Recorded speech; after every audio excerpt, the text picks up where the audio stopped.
Okay, I think I'm a little delayed. I had to reset my settings a little bit so it would have, I think, like a 5 second delay. But we're here. How you guys doing? We didn't do a stream yesterday. I had some stuff I had to take care of, but I thought that today would be a good day to do one because there's just a lot of interesting stuff, and I'm kind of prepping you because it's already starting a little bit, but it's just gonna continue, not just here, all over this website. Once September hits, all of the marketing for the holiday season and trying to get you to buy every piece of gear imaginable is going to pop up. So I kind of wanted to talk about that. I also wanted to talk about something I noticed on YouTube. That is widespread. It's not just specific to me. I thought I was going crazy. I thought my channel was actually dying, if I'm just being honest with you, because I've sustained like an average amount of views every month and it's been like really consistent. And then something happened in the last like 2 weeks or so where it's just gone so low. And I was like, what am I doing wrong here? I ended up researching and finding out it's happening to like people that have gigantic channels too. And it has to do with something if you have restricted setting on your account, even as a viewer, something as harmless as a guitar YouTube channel can have their videos restricted. So I'm just not popping up like I used to be, which is kind of weird and frustrating, and YouTube haven't been the most forthcoming with it. However, the last thing I want to talk about was vintage guitars, because I made a post with the guitar that's in the thumbnail here of I believe it was in 1963 Fender Jaguar in foam green. They didn't call it seafoam green when it first released. It was just foam green. It was $47,000 and it sold within an hour. So it got my head thinking about vintage guitars, like who is really paying for these? I think we all know the answer to that, but if you were in a position where you had one, would you actually use the thing?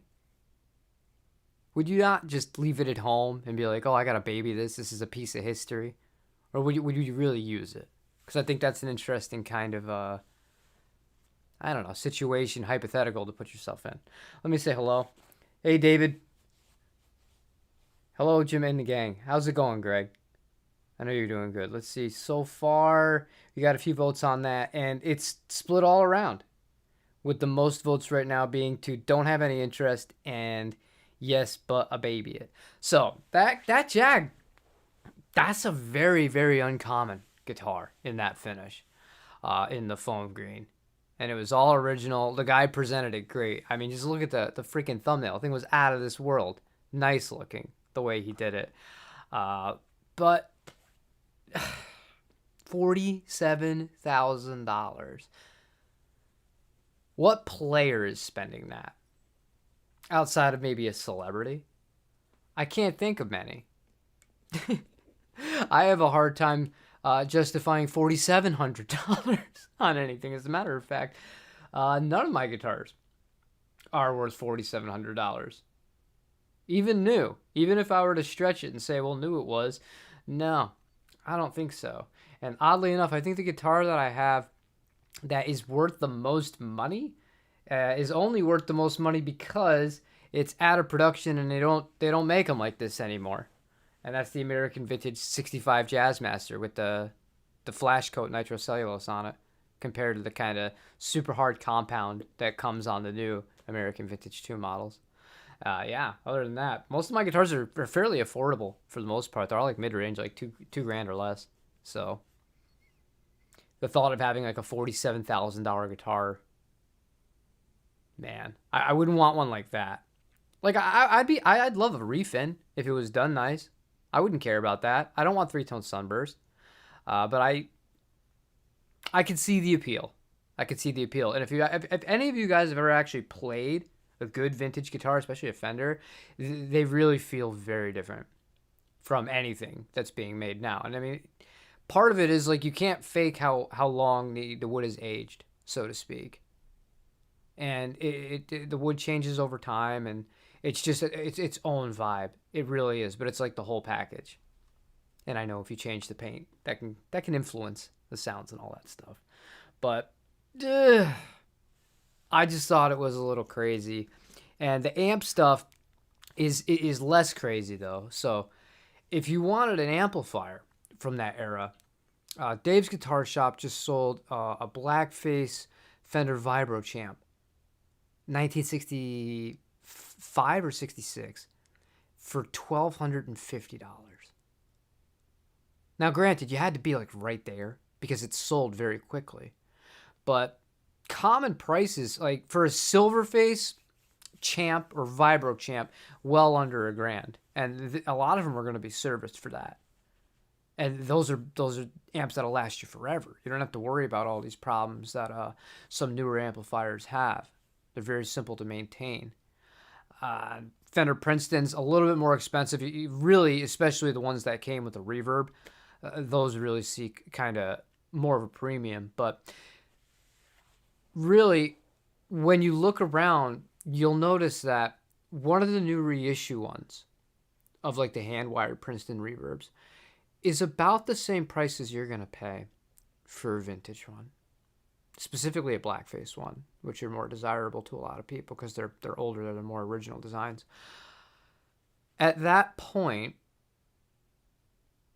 I think the only reason people would go for the newer ones is A, they just don't even bother looking for the older ones to begin with. They want something new and they want something with a warranty. I understand both of that. Two, it's much more accessible.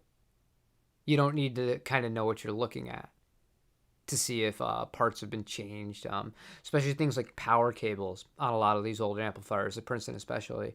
They'll do a conversion because initially they came with 2 prongs versus the modern 3 prongs, so you're missing a ground. And for safety reasons, it is a nice practical upgrade that's not going to affect much as far as the sound goes, but makes it less original, so to speak. I don't know. I can't think of many other reasons to spend that much money on a new version of something old that you can get that's in the same ballpark. But it's not like guitars, because like a vintage custom color Jazzmaster, like the one that's for sale right now, new, that Fender sells, the 66 with the block inlays in custom colors, Lake Placid blue, candy apple red, actually it's Dakota red, and Sherwood green. If you were to find one of those in mint condition or in really good condition, you're probably looking upwards of around $15,000 versus the reissue is $2,750. So you do the math on how big of a price difference that is, 5x. So in that case, I can understand someone being like, yeah, I'm not paying 15 grand for a guitar. I'll happily take the reissue. With the amps, that's not the same story. That's not the same story. So I just think that's interesting, like food for thought. If you guys have any of those, let me know. Let me see what you're saying. You got a 64 Jag, and you're not bringing it to rehearsal because I'm afraid it could be destroyed by accident, car or bike, but I'm spending wonderful evenings at home and enjoy the tone. Yeah, that's kind of like the fear of it. And I'll be honest, like there's 2 guitars I won't gig like ever again. It would take something really special, and that would be my old JV Strat. And under the right circumstances, I would gig the Jazzmaster again if it was with my wife. Outside of that, no. But the JV Telly, those 2 old JVs, I can't replace either of those at all, period. And yeah, like I've already put so many battle scars and road marks on that Jazzmaster that it's like, yeah. It wouldn't be my first choice to bring out to a gig, but if it was the right one, I would do it with my wife. That'd be great. I can understand what you're saying. It's an incredible Jag, but at 47 grand, I would get the custom shop in Murphy Lab. Oh, okay. Here's your other problem. You make one valid argument. If it was a Gibson I was talking about, I'd understand what you're saying. I would. Because the way that the Gibson custom shop and the historics work, they actually offer them the way they used to come, with all the same specs, same fret wire, same down to the nylon nuts on a lot of the models that had those. The pickups are really similarly voiced and based off of those. Hardware's very similar. Finish is very similar-ish. Compare that with Fender. Now, you want to look at Fender Jaguars. let's have some fun. Let's go to the Fender Custom Shop real quick. I'll show you what they have. And then I'm going to show you guys the deal of the day. All right, so Fender Custom Shop. Let's see if it actually brings me to Fender's Custom Shop before I lead out the window, because sometimes you type in something and it'll bring you not even close. Fender Custom Shop. Okay, so let's see if this loads. Looks like it will. Okay, so we're at the Fender Custom Shop. Let's go to guitars. So you got Tele and Strat and then the Vault. We'll go to View All. Jaguar. Make this very simple. So you got a 65 Heavy Relic and a 64 Journeyman Relic. Let's click the 64 Journeyman Relic. I'm spoiling it for you. I already know where this is going. 9.5-inch radius, so you're wrong off the bat. Narrow, tall frets, you're extremely wrong off the bat. Then if we go to the actual neck profiles, Fender's not going to show me this on their website, but believe me, I love the Fender Jaguar. I have obsessed over these things for a long time. And also this has the RSD bridge. You're not getting the vintage bridge. Some players are going to say, oh, that's an upgrade. Yeah, but it's not vintage, right? If I want to change the bridge, I'll put on a stay trim or something else after the fact, you know. I would sell that immediately if I ever got one of these new Jaguars that are worth a fortune, worth like $700 or $800. Take the money and run. The other major problem is all the Jaguars come with the same neck profile from the last like 3 years, and they're all really thin. They're 0.82 to 0.89.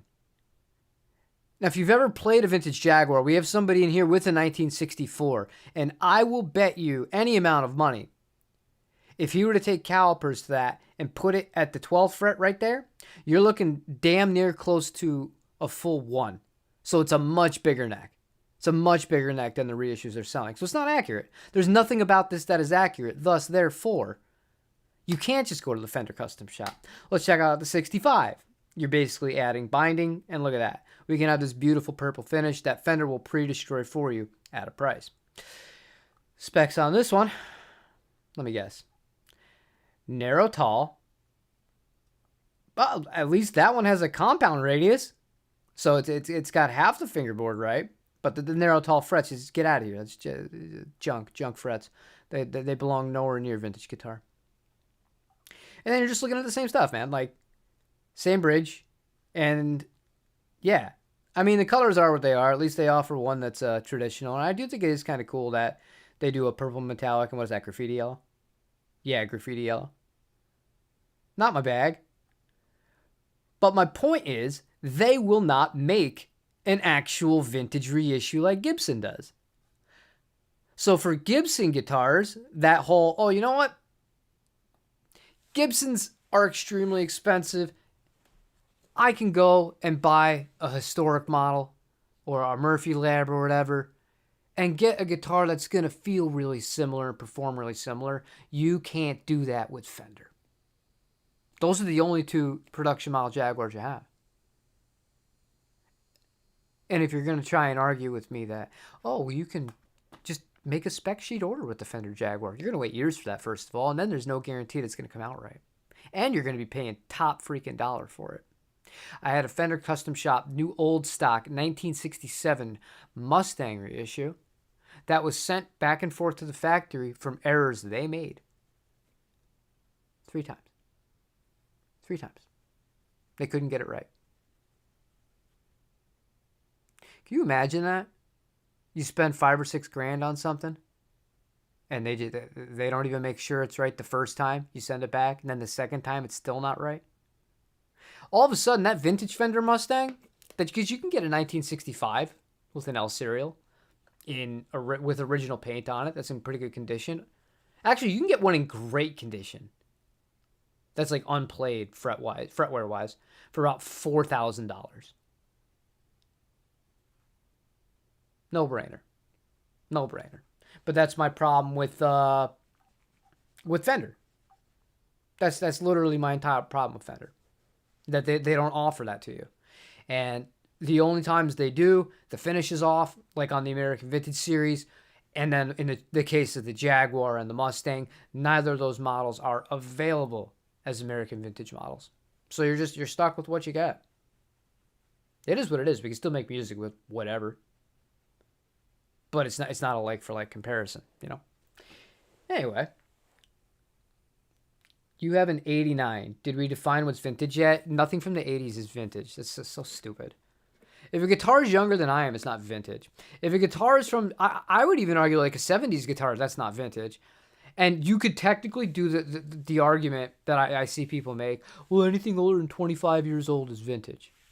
By definition, sure, but in the vintage guitar world, it's always been widely accepted that the golden eras, the vintage eras, are the 60s. And with Fender, it's preferably before the buyout, or the sale, rather.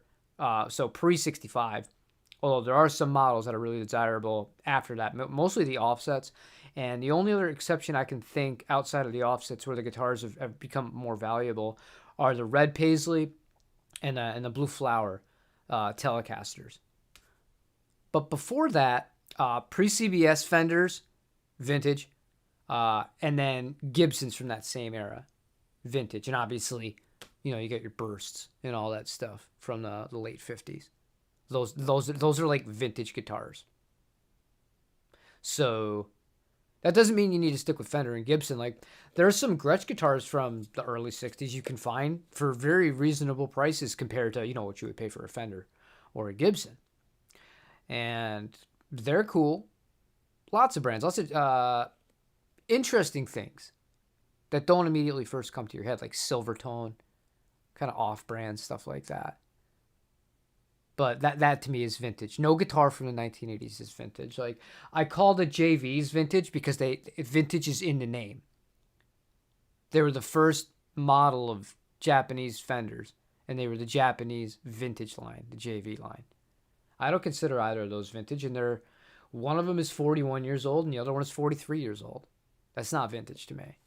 And to most people, if you talk to a shop that deals with guitars, they'd laugh you out of the building if you called anything from the 80s or even the 70s vintage. There's definitely something special about the old ones, but playing with bandmates, the differences and nuances you do not hear. Yeah, that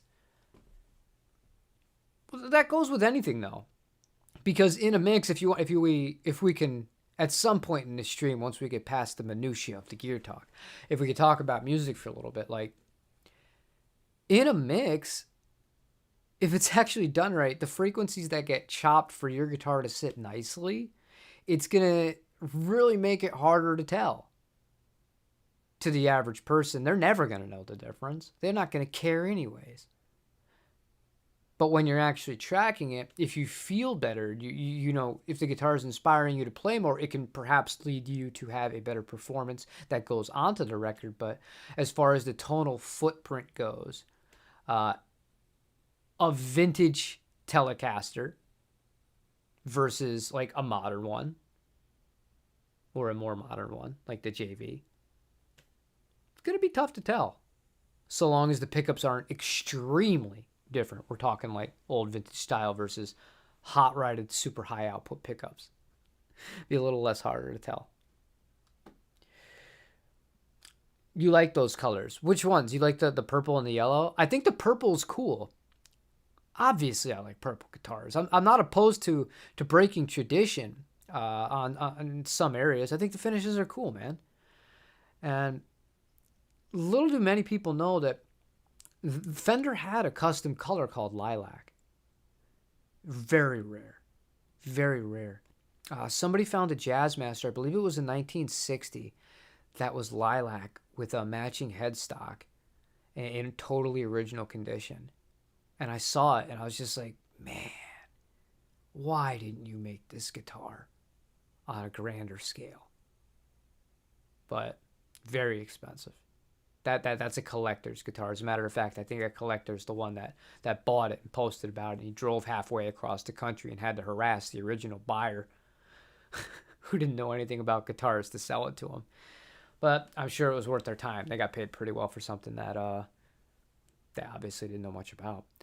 But yeah, I like different colors. I like the idea of doing that. And, you know, every once in a while you'll see something that's from the factory. That's like a sparkle finish, whether it's a sparkle silver or a sparkle like Lake Placid blue or something like that. That is all original from the 60s. So the colors don't bother me so much as far as like, oh, it's not traditional, it's not pure, as opposed to just getting the right specs down. You got to get that right. If you're gonna call something a 1964, you got to spec it the same way as a 1964. And one thing I do appreciate on Fender, because I've just ragged on them a lot because I think they're idiots for not doing this. I like the fact that when they really deviated,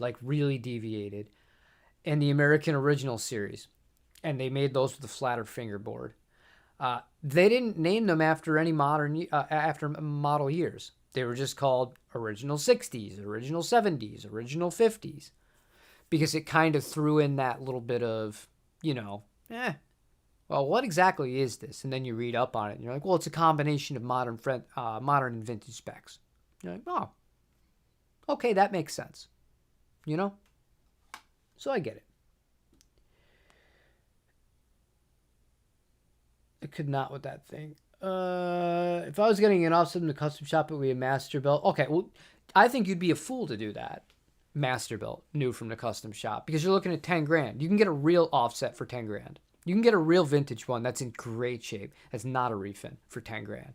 I think that's extremely foolish, because your master belt's not going to go anywhere near. First of all, you like I said, you can't.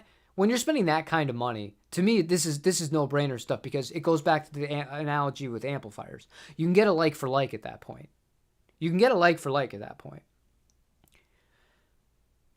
With an American vintage reissue, the price difference is huge.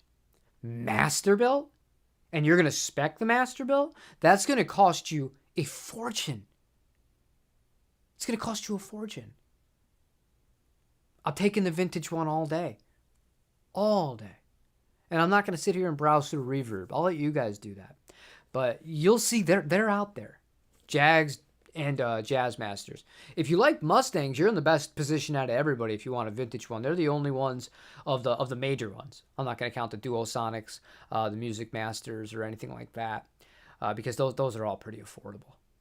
But the Mustang, as far as vibrato-equipped Fender guitars, is still somewhat reasonable compared to its siblings, the Jazzmaster and the Jaguar. You have a 72 high watt. Just found out it's not vintage. I'm not. Don't shoot the messenger, man. Just shoot the. And the other thing is, it doesn't matter. Like, I had a 74 Fender Mustang. It felt like an old guitar because it wasn't an old guitar. The thing was freaking 50. Technically, it's not. It wasn't a vintage instrument. Like, if you took it to Carter's or Rudy's or any decent shop that does specialize in a lot of vintage gear, not vintage. Oh well. Do you like it any less now? I don't think so. So, it's fine. Speaking of Gretsch, the Synchromatic line of Falcon, are those made in Japan or not? That's going to determine whether or not I'm interested in even looking at them. Just honest. Wait times are getting shorter. Sign of the times. Oh, yeah. Sign of the times. We'll lead into that because that's the other thing I wanted to talk about. Long time no see. Hope you're well. I hope you're doing well, Ian. I hope you're doing well. Sorry, my coffee's getting a little bit cold. I can't do the thing that I normally do with the Mexican Coke, because if I was drinking the Mexican Coke, that stays somewhat cold. The problem with coffee is it's only good when it's warm. Tastes terrible the colder it gets. Okay, so let me just look here and see what you guys are saying. How many people? We got 16 people that have voted on this. The majority of people, 50%. Do you own a vintage guitar? Would you ever buy one? Real vintage, not 1970s or after. No. 50% of you said no. Next highest is you don't have any interest. Fully understandable. Yes, but I'd baby it. Very understandable. And then this was to see how many of you are true rock and roll fools. Yeah, I mean that in the nicest way possible. I think it's awesome if people do this. Yes, and I gig with it. 6%. I'll keep that up for the rest of the stream. But it's a fascinating kind of thought. process, isn't it? Because if you're going to spend that much on, so like if you were going to buy a car and you were going to spend more than normal on it, wouldn't you want to drive it? Now, I know a lot of old people with, especially old vintage American cars. I don't want to put any miles on it. So then why'd you buy it? It's got to stay all original. I can't have the odometer change more than 10 or 15 miles. I can take it out once every 5 months, and then once it gets under 50 degrees, I got to put it in a climate-controlled garage. These things are meant to be used, man. And if you're lucky enough to find something, so long as you don't just abuse it and, kill the thing, I think it's cool to use this stuff. Because there's a reason it's desirable. It's not just collectability with guitars, with cars. Just old products in general, they're just different. A lot of them were really... There was more consideration in being built to last with a lot of stuff. And obviously, I mean, that goes outside of guitars. Because guitars are slabs of wood. And the ones that are still using the same basic formula, like Fenders with alder and maple necks, whether you have a maple fingerboard or a rosewood fingerboard, like those hold up. But some of these other body woods, you don't know over time. You don't know how well they're going to age. We won't know how well that $100 Chinese guitar that you got off of Temu that has a composite wood that's not real wood, how that's going to do over time. We'll see how that goes. Guess I'm a fool, but I got your Master built in 21 for $5,000. You're not a fool. You got it at the right time. Go price out a new one now for an offset. I'll spoil it for you. Sometimes when I get bored and I do these things because I have this thing with the Fender Jaguar. I feel like I'm the only real advocate for the thing. The rest of the offset people, at least the ones I pay attention to in any capacity, they're all fine with the Johnny Marr. I'm not fine with it. I hate that guitar. But you got to give me credit. I was very fair to that when I made the tier list because I understand that my tastes are different from everybody else, but I'm not going to forgive Fender because they just hate the Jaguar. So I've looked at every possible way to get one. I saw new things that said Mod Shop has new options last week.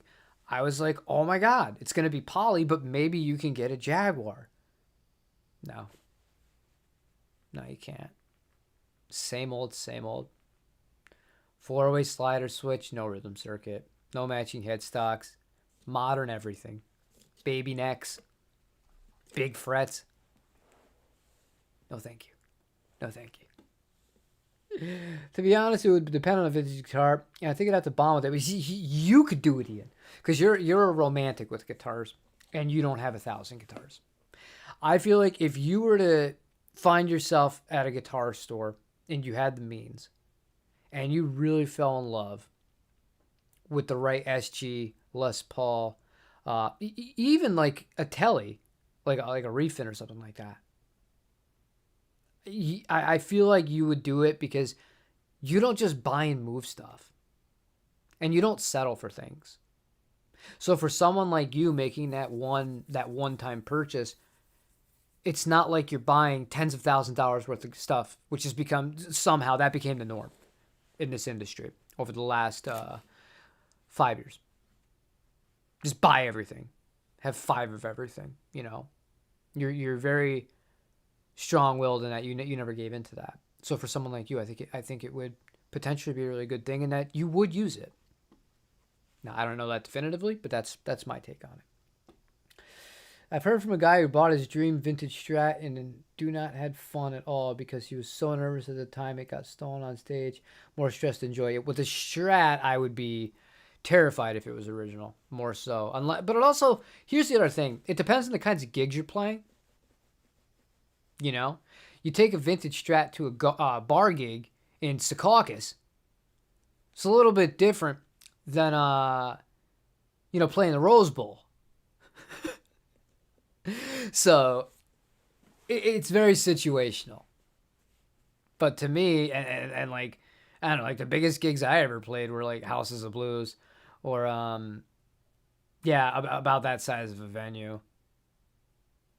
Nothing like super crazy. Or just like outdoor festivals. But those are different. Festivals are a little bit different. Because, yeah, there's so much like festival security just by default anyways these days, and so many people blocking the people from getting to the stage and the behind the stage, and you know, the green room is a lot harder to access for the average person to get in and steal stuff. It'd have to be an inside job. Somebody's going to steal your stuff, and in that case, you probably get caught doing it. But for your normal bar gig or, you know, whatever, local music venue, I'd be terrified to bring in a really high valuable guitar like that. More so than, you know, something that's been refinished a few times, has been refretted, stuff like that. But I can understand all the people's thoughts on it. Okay, it tripled in price to get built right before Vincent left the custom shop. Tripled in 2.5 years. Yeah, that's about right. That's why when I said with the offset thing, I said you're freaking crazy at that point, because I did that about a month ago, and I was just like, yeah, you'd be stupid to do this unless you like demanded brand new. And I understand that there's some people that, regardless of what the product is, they want to get it new. In some cases, it's like that's your only option because it wasn't made back then. It's only available new for some people that like certain brands or certain styles of instruments. So I get it. But if it's comparable to an old one that's in good shape, I'm taking the old one. What's the one thing you would pick to be amazing in that music? Like you could write beautiful melodies. What would I be amazing at?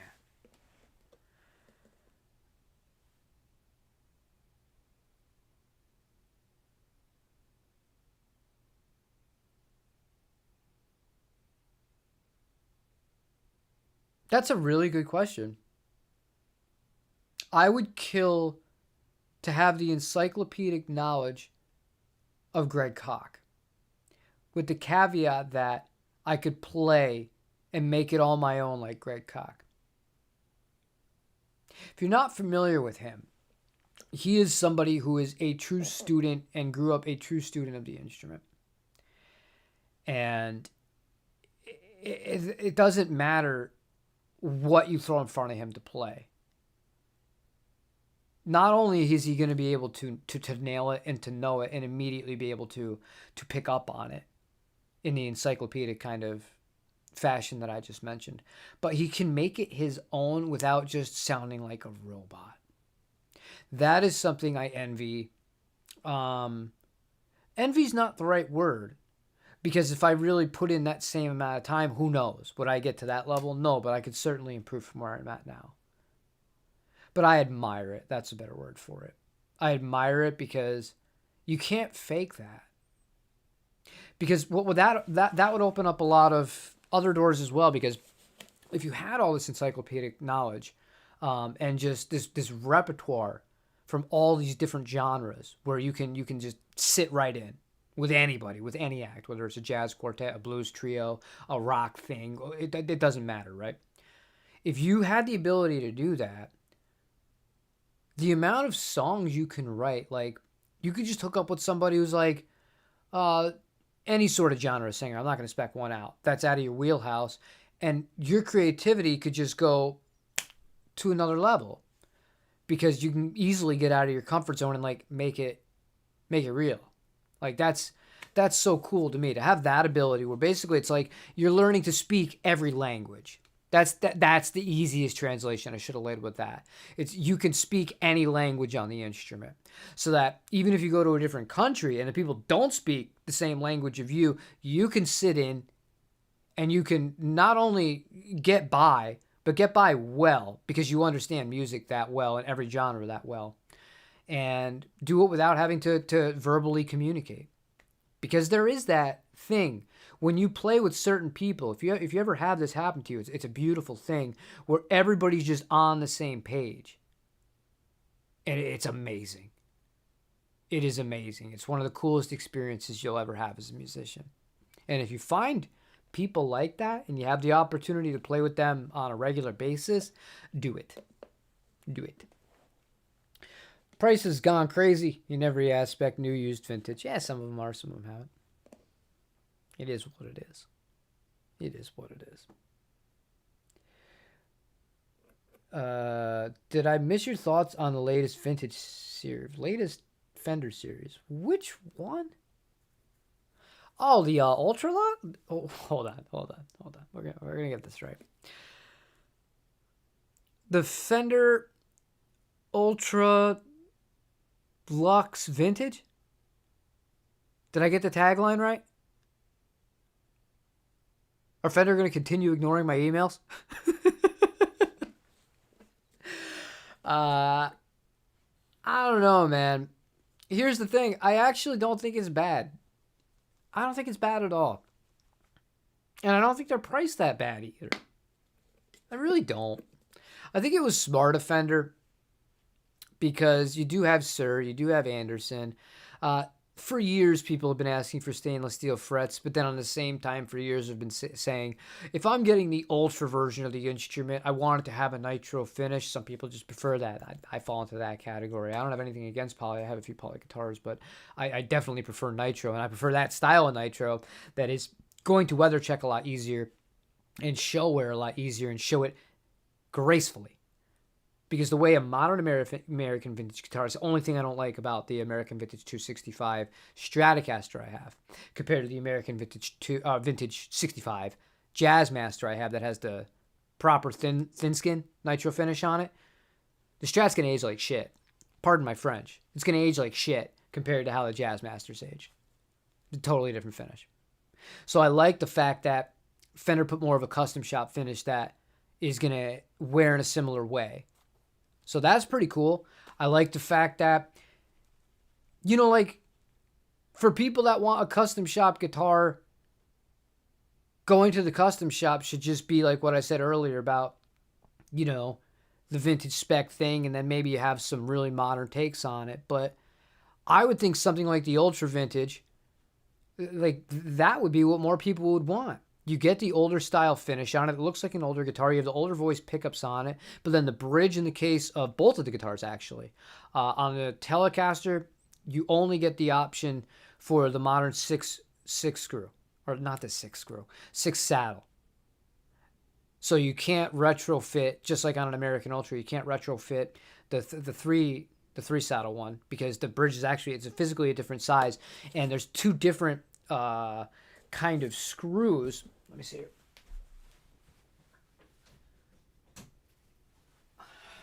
No idea why I waddled. But on the Ultra bridges, as opposed to a vintage one, this is a vintage Fender bridge. So you don't have these two screws right up here, and the bridge is actually shorter on a vintage one. On the Ultra Vintage and the American Ultras, you're getting the 6 saddle screws, and you're going to have 2 extra screws up here. So you can't just drop one of these bridges onto the guitars.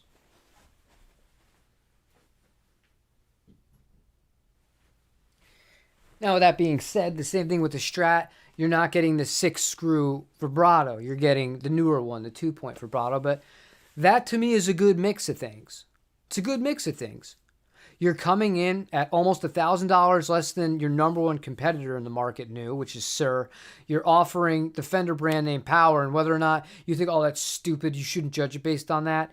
At the end of the day here, some people do. And also, I mean, it's a lot easier to sell Fender branded higher-end instrument than it is to sell production line Sir. It's just a fact of the matter, you guys. They simply just don't hold their value as much if you're somebody who just goes through stuff like that. And you get a hard shell case too. That I hate the fact that Sirs cost almost $4,000 and they give you a gig bag. I hate that. I love their guitars. I hate that you don't even get a case. So I think Fender really did a good job with those, appealing to the market who wants a compound radius, who wants stainless steel frets, but with a nitro finish on it. And I think that they did a decent job at the price point. The problem is, I think that they were 3 years too late. I think if those guitars had released in 2022 when people were still buying things like freaking hotcakes, they would have been able to sell these and not keep them in stock anywhere. Anywhere. They would have made a fortune. But things have slowed down. So I think that absolutely has a ripple effect. But I don't hate them. I don't love them either, though. But I don't love them not because of the idea or the concept. Like, I love the surf green, or the seafoam green, rather. The Strat as a potential thing I'd like to try one day, because it is HSS, and I wouldn't have to change anything on it. Because if I was going to do a modern guitar, I have a vintage spec. Strat. I would want the one not only with the 2-point vibrato system, but I would want the humbucker. You might as well go for it. Make it a super Strat at that point. But I really don't like that profile at all. And I don't like the satin finish on the back of it.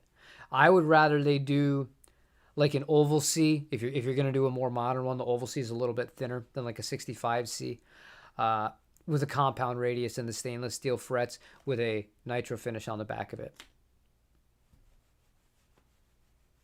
I would have tried one by now if they did that. But I don't like the asymmetrical D. It's very thin, very thin. Not my taste.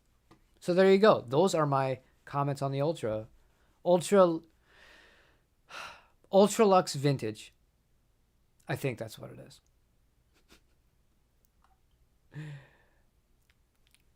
There's a reason why Greg Koch wrote those.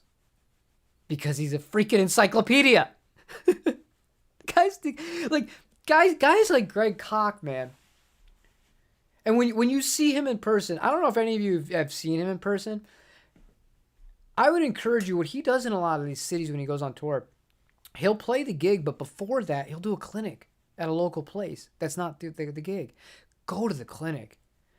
This guy on the spot, you could just shout something from the crowd. He's like, oh, you mean like this? And it's not like check me out, like a Tim Henson, like I can play 8 gajillion notes in the span of, 3 seconds. Impressive. It's impressive. Like, holy shit, this guy is the embodiment of the guitar. Like, he knows, like, historically, he can jump from any generation. Like, it's just, he's so good. It's intimidating how good he is. But you talk to him in person, you shake his hand.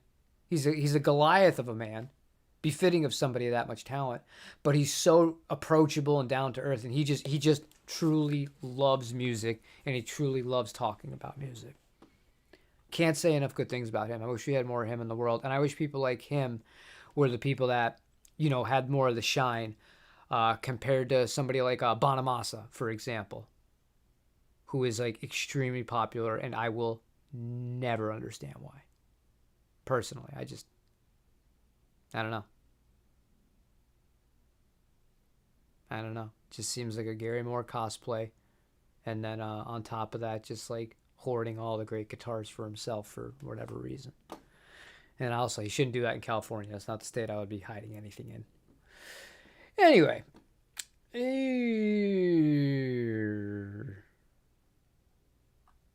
I missed something. Vintage Ultra Deluxe. Okay, you got it wrong too. I'm not even going to read that.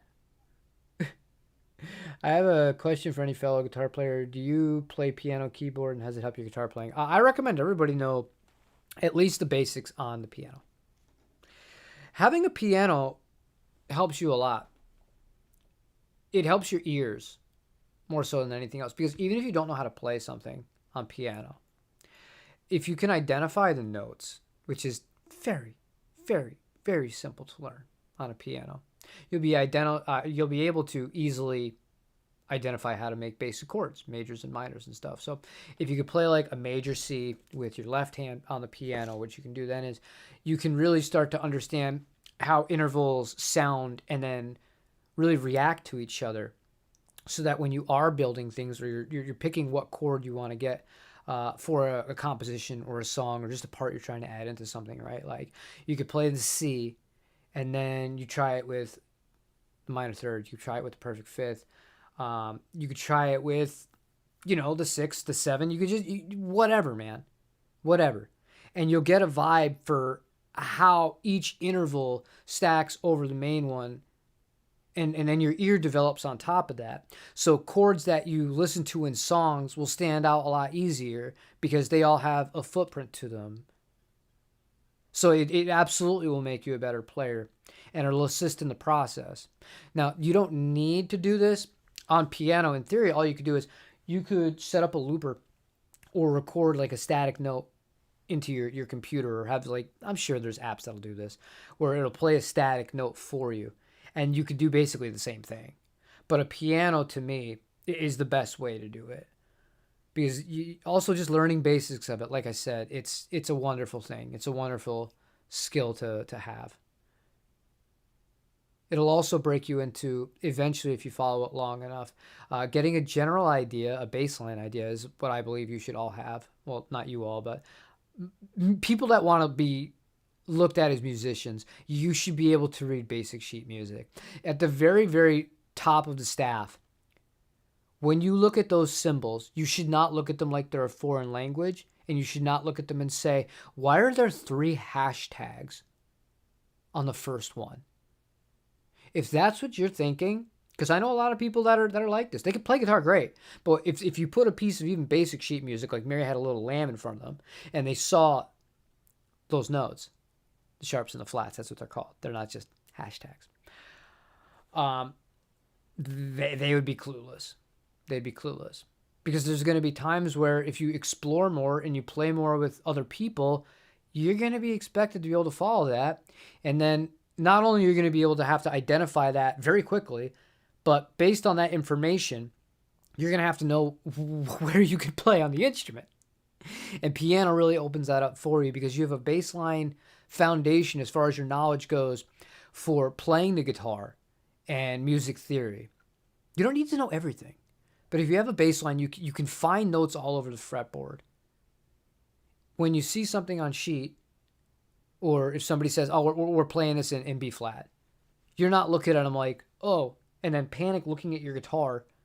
Oh, what can I play? What can I not play? No. More time you put in, the better. And piano is a good way to get around that and improve. Okay, you're pretty much getting into the stage where you could be considered vintage. Oh, I am both of those, my friend. I am 42 years old. But I'm not vintage. I'm still from the early 80s. So if I play current guitars to death, you get there too. I get you. American Ultra Lux Vintage. Yeah, I was close. You're attempting to play piano because I asked my guitar tuner and he lauded the idea. You should. Highly recommend it. You would love to find that one magic custom shop or vintage guitar to add, but you don't need it.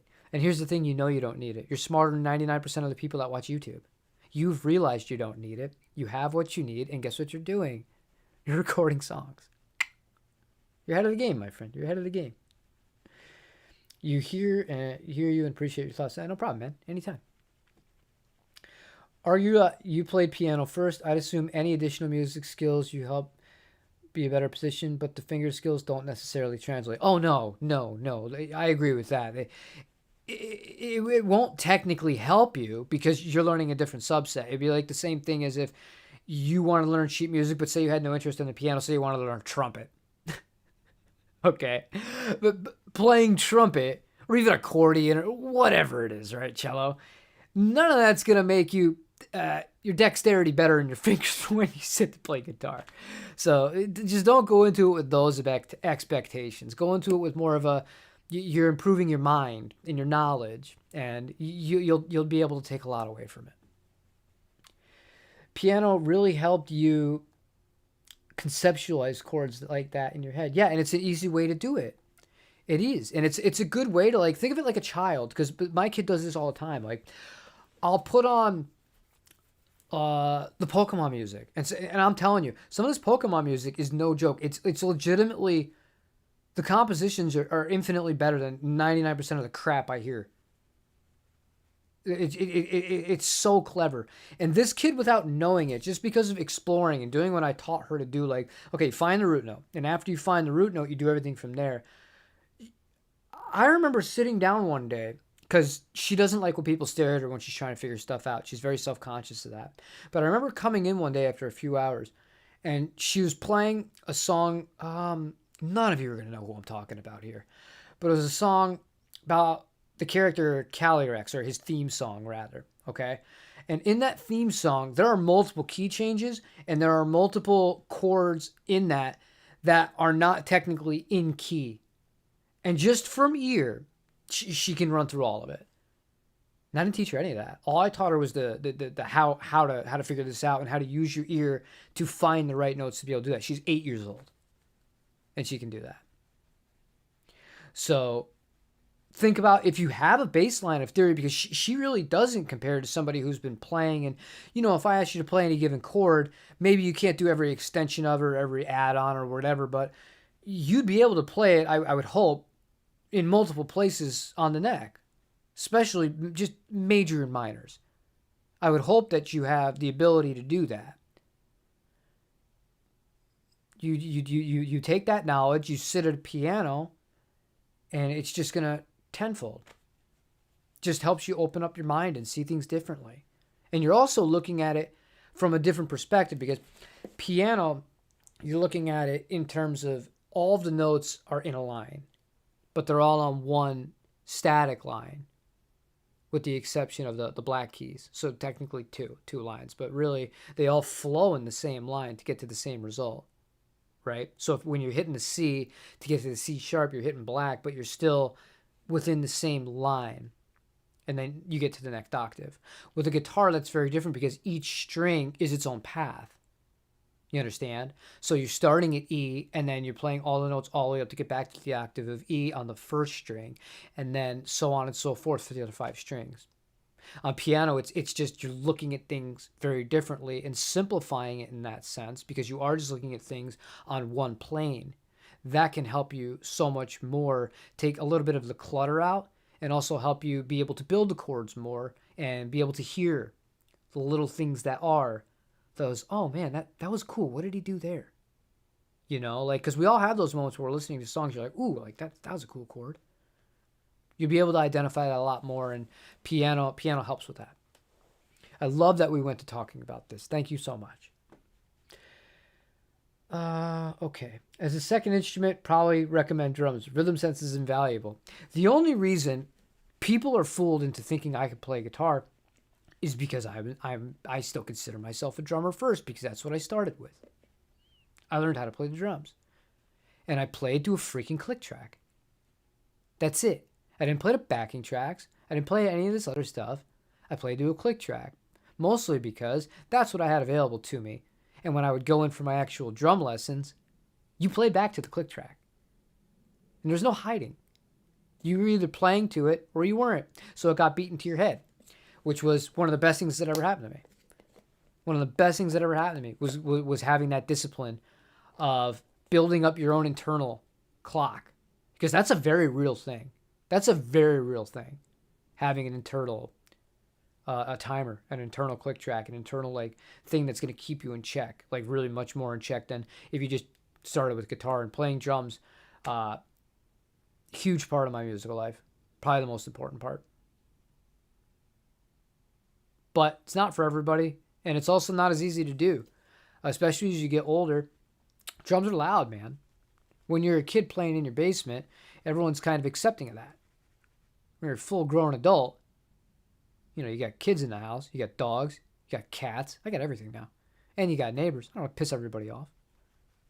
So it's leads you to other alternatives, whether it's an electronic kit or just playing when nobody's home. And if you're married with children, with pets, you would know how often that happens for you. Oh, man. You're not vintage, you're old school. That's a good way to look at it. If you had a Telecaster but wanted a second guitar out of a 335, a Jazzmaster, and a Jaguar, which would I pick? What kind of music do you play? What kind of music do you play? That's going to greatly influence my decision here. Sorry, the tab on the Dunkin' Donuts thing, I accidentally pushed it down, so I'm trying to fight it to get it to pop up. We'll go ahead and we'll use this hex. There it is. Now this is ice cold.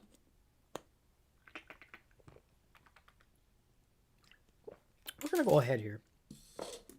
Real quick. I'm going to change the title here. We're getting rid of the holiday season. Vintage guitars, amps, and come on, wake up. That's what I hate about Bluetooth.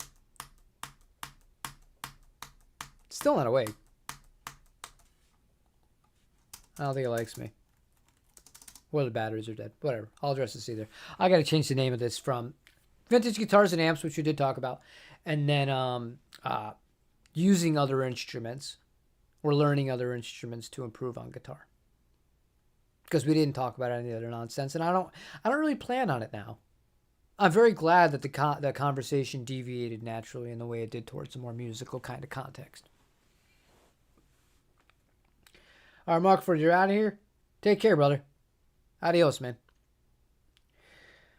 What I like most about keyboard is how incredibly versatile it is, and if you play keyboard, you can do anything with an instrument library. Oh, the digital stuff. Yeah, it's a blessing and a curse, but at the end of the day, so long as you are understanding concepts, you're learning context, you're being able to visualize things, and then not just visualize in front of you like when you're holding a guitar and looking at the fingerboard, not visualize just in that sense, but being able to visualize how chords interact with each other based on uh, notes that you've trained your brain to know. Like you could sit and uh, like a 2-5-1. You should be able to hear that off the top of your head, even if your relative pitch is off. If you think you're hearing it in C, but really it's in D, you haven't done the ear training to really tell the differences between those, because that's a whole other can of worms. You'll at least know what a 2-5-1 sounds like, or like a 1-5-6-4. That's like the most common thing ever. Every pop song has a 1-5-6-4. Every pop band rather has a song that has a 1-5-6-4 for the hook. Yeah, but the more you can hear the intervals, know how it's gonna sound, and then based on that, you'll be able to find a tonic from there, and then the relative minor based on those two things. Like all of it really does start coming together. But if you don't invest that time into it, I mean, it is what it is. Like, and maybe that's not your goal. That's fine. Maybe you just want to learn some songs to play with your friends. That's fine. But if you really want to further your understanding of music, that's the best way to do it. And avoid all these, because there's so many like things about learning guitar that I just feel are, it's snake oil, because you're not learning anything. Like those stupid books that you can't see. Those ads are everywhere. The dumb books. Are you tired of playing this boring progression like this? And then it just shows a guy playing like an open A and open G or whatever, right? And it's just like, buy this book and your chords will sound like this. And then it shows the guy playing, inversions and different locations to the neck of the same chords. The problem with those books is, and I know this from firsthand experience, because I was going to review one of those books and I decided not to because I didn't even want to give them attention because I thought it was such junk. None of the notes that build up any of these chords are provided to you. So you get no understanding of anything. And when you read the actual, because they're literally, it's freaking tabs. You're paying money for these little books that are nothing but guitar tabs telling you how to play the same thing different ways. It doesn't tell you where each note is, so you're not building any knowledge from it. You're doing monkey see, monkey do. There's no forward at the beginning of the book that properly explains anything, that you can take anything away from of value. All you're learning at that point is how to read a guitar tab. They're a waste of money. They're garbage. Don't buy those. I beg you, don't buy that crap. If you want to do something with guitar where you want to learn more about that stuff, the Hal Leonard books are great. Also, just TrueFire. Seriously, like the TrueFire stuff has a plethora of different things for you. And on top of that, there's actually a resource within TrueFire. If you have the membership, all those things that come in those garbage, those books that I was just talking about, yeah, they'll help you in a pinch. I get it. Some people don't want to learn it. They just want to be lazy. If you actually want to learn, though, if you go to TrueFire, that's included in the price. You can click on any note or anything. Like you click B. Show me all the chords for B on the guitar and where they are, and it'll show them to you in different parts of the neck, and it'll even explain some of the differences to them and where they might want to be used. All that's included in your TrueFire thing. And that's a year for like $100. Plus, you get all the other stuff. You have people like Greg Koch, who I've talked about. You get his courses all laid out for you. I hate seeing people get like taken advantage of, especially with lessons. Like if you want to go out and you want to go buy 1,000 guitars and you can afford it, man, who am I to say that? That's your one thing that makes you happy. It's not going to make, in my experience, it doesn't make you happy. But more power to you.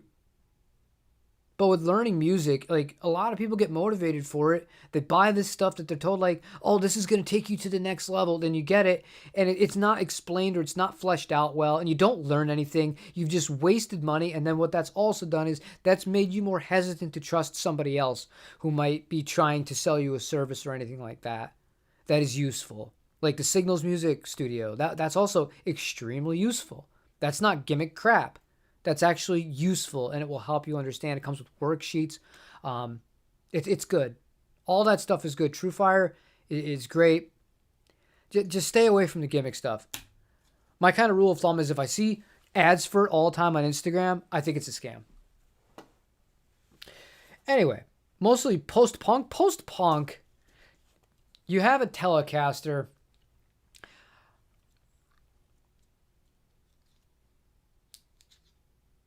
You know what you need? I wouldn't get anything on what you just listed. I get a Les Paul Special, P90s. Save you a lot of money too. Those are freaking awesome rock guitars. They're fantastic. Some of my favorite bands used a lot of those, and a lot of bands in Japan too that like really got that like kind of like garage punk, like oh like that. It's just dirty sounding. It's a little bit noisy, but it still has articulation. P90s, man. Gibson Les Paul Specials. Love those. Check one of those out. If you don't want to go that route and you're committed to those three, if I had to pick out of the three of those you listed, the 335, the Jaguar, and the Jazzmaster, I would go for my heart says tell you to go for the Jaguar, but as we've discussed earlier, they're impossible to find good ones of.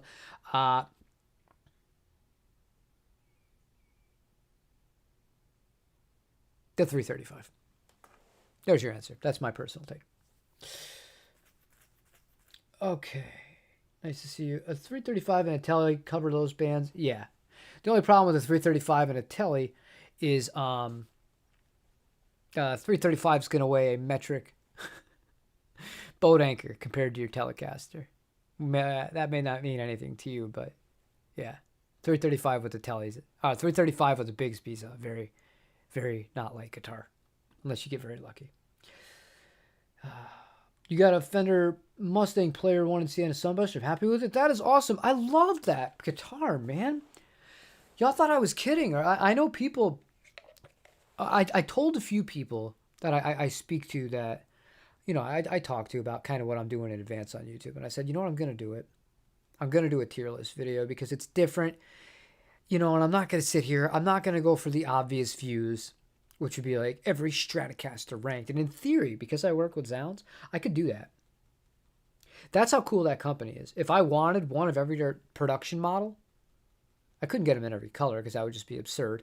But like I could get a classic vibe, a player strat. What's the one up from that? The player modified. What's the one up from that? The Vintera 2. And then the American, I almost just said something I wasn't supposed to say. The entry-level American model after that. The American Professional after that. The American Ultra. The American Vintage. And the American Ultra Luxe Vintage. And I could do all those in one video. You know what I mean?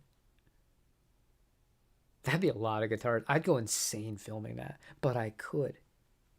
My point was, though, like, having all the access and having played so many of these guitars, those player Mustangs are fun. They're just fun guitars. They're simple. They're reliable. They got their own feel. They're light. They're really cool. So congratulations.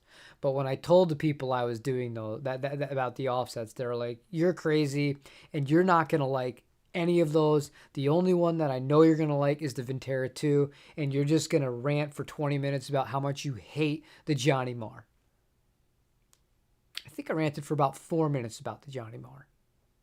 But it wasn't a rant. I laid it out like an adult. I didn't just cry into the camera and scream so I could get attention like some people do. And I praised a lot of guitars because a lot of them are good. They're good. And just because something's not my personal cup of tea doesn't mean I think it's a piece of junk. So that was a fun video to make. I hope to make more in the future. Thanks, guys.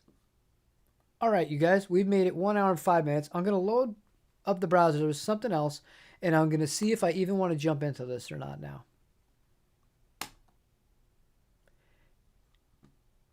Now, this would get me clicks.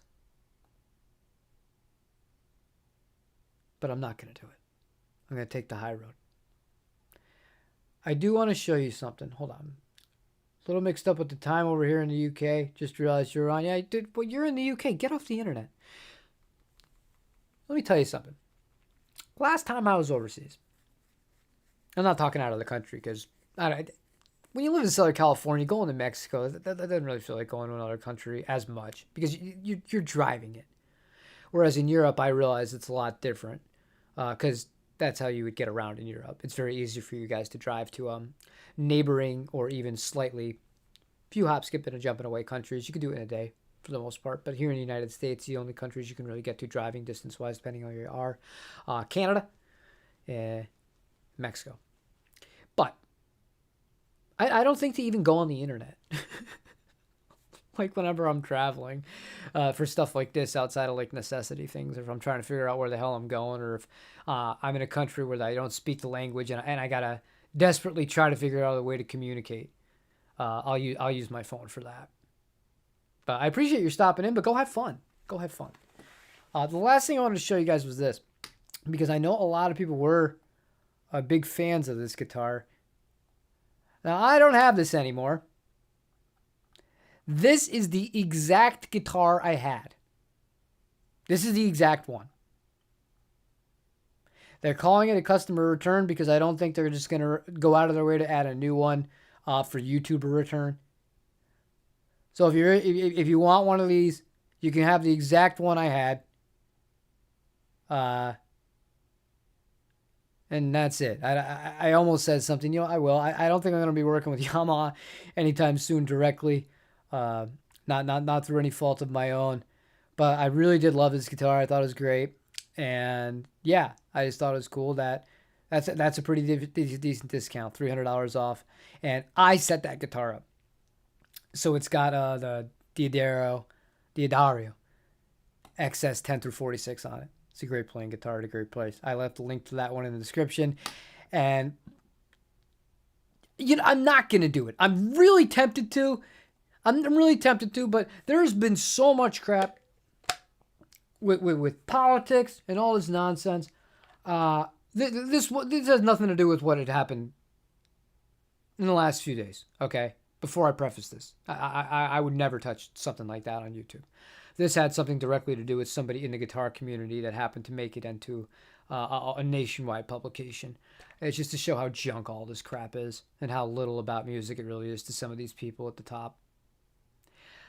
But I'm not going to do it because I try to just stay clear. I value you guys spending your time with me. I value that you guys hang out and that we can use this as a platform to not go into that, despite the fact that annoyed the living hell out of me. But it was fitting. And I think not giving somebody like that more attention than they're already getting, despite the fact that, they have hundreds of thousands of subscribers on this stupid website, it doesn't hurt to just be like, you know what? We're going to pay it no mind. So that's what we're going to do. Instead, what I'm going to do is thank you all for watching. Thank you all. Tomorrow, I'll show you the guitar. You would have seen from the thing I posted last night. Got this guy for tomorrow. It's a GNL. How cool is that, right? It's got a satin finish on it. Fullerton Standard. This is a new model. I picked the silver. Too many blue guitars lately. So yeah, we'll be checking this one out tomorrow.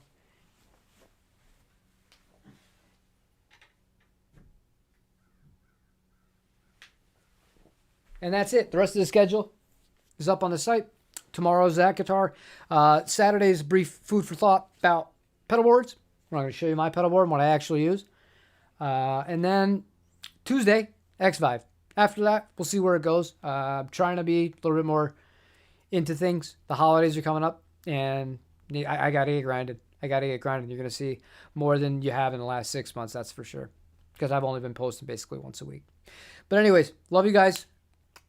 Take care. Be safe. Don't say terrible things on the internet.